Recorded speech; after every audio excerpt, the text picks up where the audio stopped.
Hey guys, this is Stephanie and I'm Stacks on Stacks on Stacks.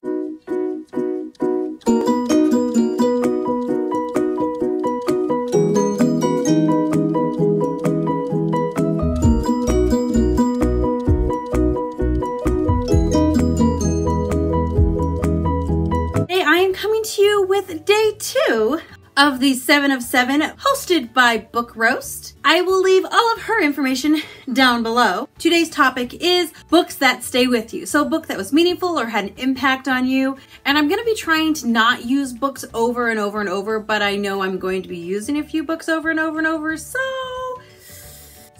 just bear with me on that one. And again, these aren't in any particular order, but I am going to start with the book that I think has stayed with me the most through my entire life, and that would be my Bible.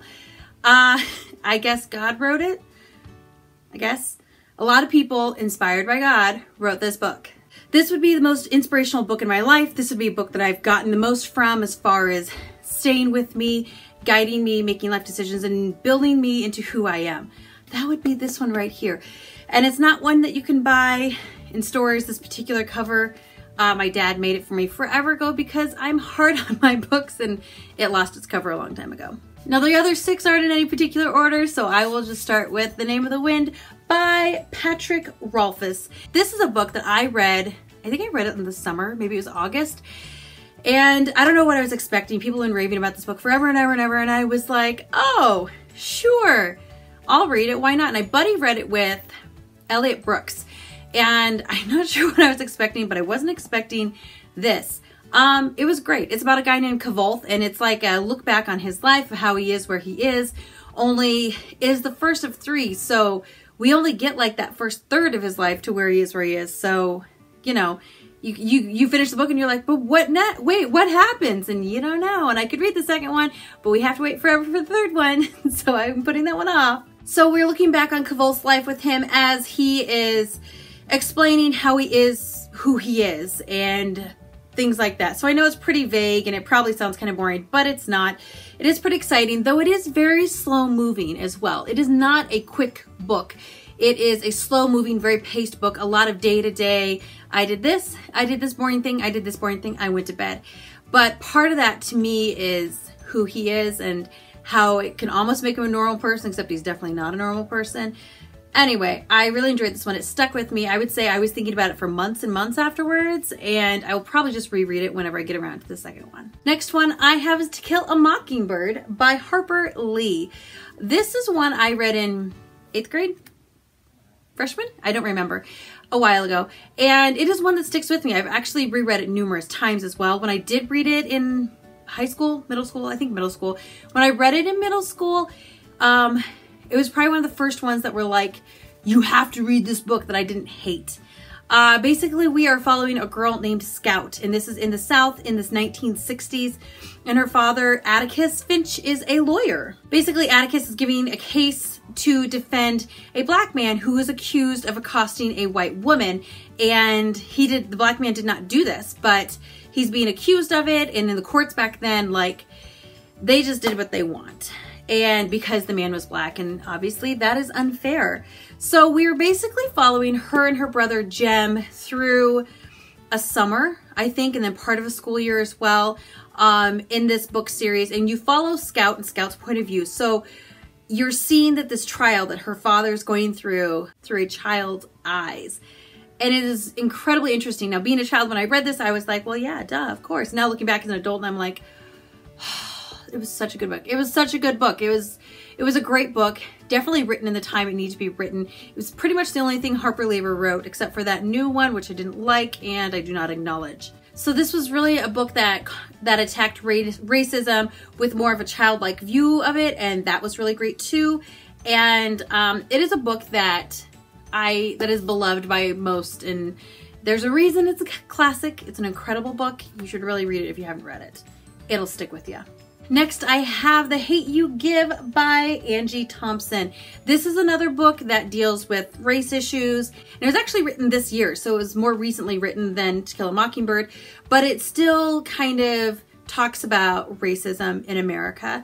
And I like that though. And I find it so sad that we had to have a book written, what, like 50 years ago, 40, 50, 60 years ago. We had to have a book written 60 years ago about racism. This one. And then 60 years later comes this one. Dealing with the same darn thing of why would you treat somebody differently because of the color of their skin. I'm not getting into this. I'm not going to get into this right now. I have a rant on this one. You can look it up if you want to. I loved this book. I loved this book. I loved what it had to talk about, and I loved the way they talked about it and how eye-opening it was, because there were just things I didn't see and there were just things I didn't understand, I didn't know. And then this book is what taught me about things. And it's kind of sad that I'm a 36-year-old woman and I had no idea some of these things were actually issues and actually existed, because I wouldn't dream of treating somebody differently because of the color of their skin. Like, that is ridiculous, but people do. So yeah, I read this. It was a hard read because it was such an impactful read, and it is a book that has definitely stuck with me. I also have The 7 Husbands of Evelyn Hugo by Taylor Jenkins Reid. This is a book that follows like a Hollywood starlet who comes to fame in the 50s, and she has 7 husbands. So it kind of goes through and it follows her marrying each and divorcing, or however the relationship did end. And it's all told in flashback as well. I think the reason this one stuck with me is because I didn't really know much beyond that what it was about, and it sounds kind of boring, like, okay, but it was insanely interesting. And some of the reason I might have found this interesting too is I love old movies, like old black and white movies, Fred and Ginger, Gene Kelly, you name it, I love it. And that's what this reminded me of, is like one of those actors from those old movies and how their life really was. So, you know, we remember them in movies, and this shows me what they were really like in their day-to-day. And then there are things, you know, you wouldn't think that would happen back then, like, oh, like decisions that they would make for things like abortions. Abortions happened back then, but you don't really think of it. Like, I didn't really think of it. I'm like, well, of course they did, because of course they did. But they talk about how they happen and what goes on. And it just was an impactful book. After I read this for about 2 days, I think I was walking around going, oh, definitely worth a read. Now, the last 2 books I have are World War II books. Now, it took a lot that was in me to not make these all World War II books, because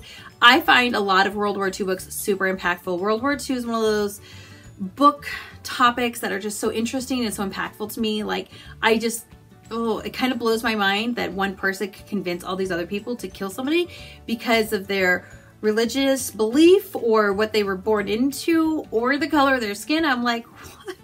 You convinced a nation? Like, he must have been pretty charismatic guy. I don't even know. I don't even know what to say about that. But I narrowed it down to only 2 World War II ones, which is pretty good for me. First one is Between Shades of Grey by Ruta Sepetys. There's a big ugly sticker on this book. Dang it. Anyway, I really did enjoy this book. It's really white, so I'm going to put it down because it's kind of messing up my white balance. Basically, it talks about Jews that were in Lithuania during World War II, and they sent them to Siberia, which is cold. So that part sucks. And it's kind of just what happened to them in their journey. It is not a quick read book. It is a sad read. I know most people who read it probably, I wouldn't say they liked it, but they sat there going, oh. And the reason we have to keep reading these things and keep knowing these things is so things like this don't happen again. Because if we let ourselves be ignorant and we don't stop things, history will repeat itself. So that's why it's important to be reading and remembering World War II books and the reality, the horrid reality of it. The next one, which is a World War II book that I have, is The Nightingale by Kristen Hanna. This is another one, 2 sisters in Paris, and one is kind of fighting for the French resistance, and the other one is just trying to keep the peace in her home and keep her daughter safe. And it's just like, the war is going to end any day. Any day it's going to be over. It's going to be over. And more of the burying her head in the sand effect versus the I'm going to fight effect. So it's the story of 2 sisters. And this is also like a present day telling the story of back when kind of book as well. Again, it's done well. They tell you definitely this is a now and this is a then. This was definitely a book I just finished a couple of days ago, and it is definitely one that is staying with me.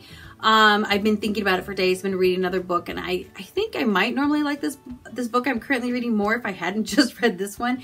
But it was definitely a book that I will reread. It was very impactful, and it was a wonderful, wonderful book. And that is what I have for you guys. Those were my thought-provoking books, or books that'll stay with me. And I would invite you to read any of these 7 books. I think you would definitely enjoy them. No matter what your reading taste, I think there is something in here for everybody. Go ahead and leave below what your most impactful read is. What book you have read that has made the biggest impact on your life, or a book that just sticks with you. Thank you guys so much for watching. Feel free to like, comment, subscribe, share. Definitely comment. I love the comments. I post videos on Tuesdays, I post videos on Fridays, so you will know where to find me next, and I will definitely see you tomorrow with the next 7 of 7. Goodbye!